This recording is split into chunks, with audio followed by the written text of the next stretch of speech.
Shri Vinayak Suzuki सिंधुदुर्गचे अधिकृत विक्रेते Shri Vinayak wheels private limited या उन्हाळ्यात सुझुकी सोबत लॉंग ड्राईव्हचा आनंद घ्या आणि मिळवा खात्रीशीर आकर्षक भेटवस्तू. पत्ता प्लॉट नंबर 92 MIDC तालुका कुडाळ जिल्हा सिंधुदुर्ग. संपर्क 94 23 98 97 81 94 23 98 97 83 आणि 86 05 58 63 76. माझ्या राजकीय जीवनाची सुरुवात ही अजितदादांच्या समोर झाली, शरद पवार साहेबांच्या माध्यमातून झाली. त्याच्यामुळे राजकीय किती मी राष्ट्रवादी पण सोडली होती, पण राजकीय स्थित्यंतर जरी झाली असली माझ्या आयुष्यामधली तरी अजितदादांनी मला कधीही नाकारलं नव्हतं किंवा मी अजितदादांकडे जायचं कधी सोडलं नव्हतं. त्याच्यामुळे शेवटपर्यंत म्हणजे एवढंच कशाला तर अजितदादा जायच्या आदल्या दिवशी मी 4 वेळा दादांबरोबर बोललो, 3 वेळा त्या निवडणुकीच्या बाबतीमध्ये आणि संध्याकाळी 5-5:30 वाजता एका फाईलच्या बाबतीमध्ये. आणि दुर्दैव कसं असतं बघा की ती फाईल सही करायला मी सकाळी मागवली आणि त्या फाईलवर सही करायच्या अगोदर दादा गेलेली होती, पुढे माझी त्यांच्या जवळचे संबंध होते. त्याच्यामुळे दादांचं आणि माझं रिलेशन राजकारणाच्या पलीकडचं होतं. दादांना फिरून दाखवलं जिल्ह्यात आले होते ना 6 महिने अगोदर दादा त्यांच्या नेतृत्वाखाली काम केलेल्या कार्यकर्त्यांना स्वतःच्या मतदारसंघाची डेव्हलपमेंट काय केली हे बघण्यासाठी ते स्वतः त्यांच्यासोबत सुनील तटकरे होते.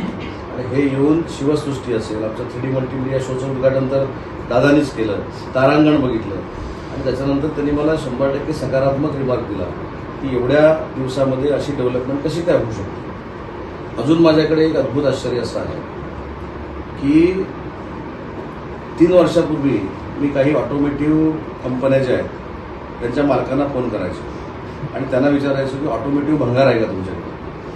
ते म्हणजे हा उद्योगमंत्री आमच्याकडे भंगार कशाला मागतो. तो 100 टन आम्ही भंगार गोळा केला आणि देशात पहिल्यांदा 6 भारतरत्न आपण हे जे स्कूल ऑफ आर्ट्सकडनं त्या भंगारातनं उभे केले. हे देशातलं पहिलं आश्चर्य आहे. जे स्कूल ऑफ आर्ट्सच्या लोकांनी केलं रत्नागिरीमध्ये उभं आहे. त्याच्यामध्ये सचिन तेंडुलकर आहे, पांडुरंग काणे आहेत, महर्षी कर्वे आहे, लता मंगेशकर आहे. सगळ्यांचे पुढचे तुम्हाला बघायला मिळतील आणि ते बघितल्यानंतर ते ऑटोमेटिव्ह वेस्टमधनं झालं याचा तुमचा विश्वासच बसला.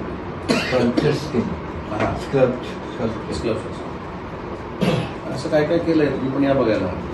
आता परत आपली कार्यशाळा आहे ना तेव्हा या उद्या बघा. भाषा भवन हा एक मराठी भाषेचाच भाग आहे. मराठी भाषेमध्ये ज्या बोलीभाषा येतात त्याच्यात माझ्या सगळ्यात जवळची भाषा असलेली ज्या जिल्ह्याचा मी आहे ती मालवणी भाषा.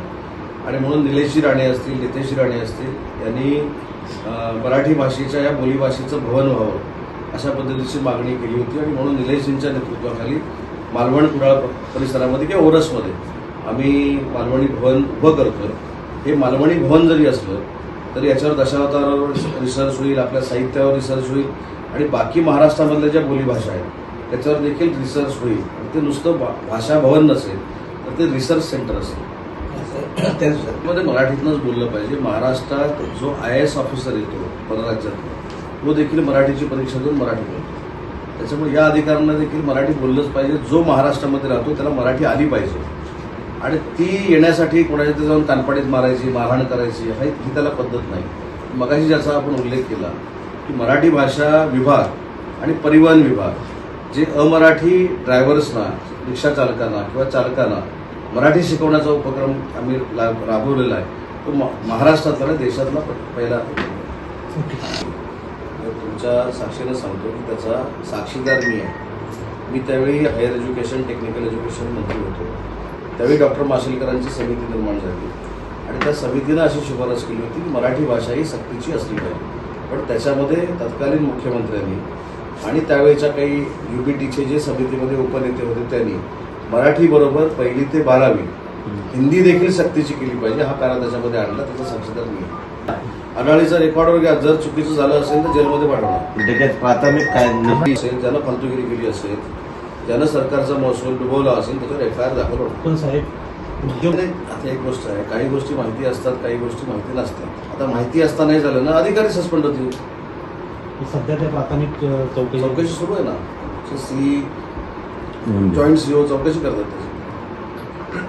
असं काय सुटतील का? येऊन गेलं येऊन गेलं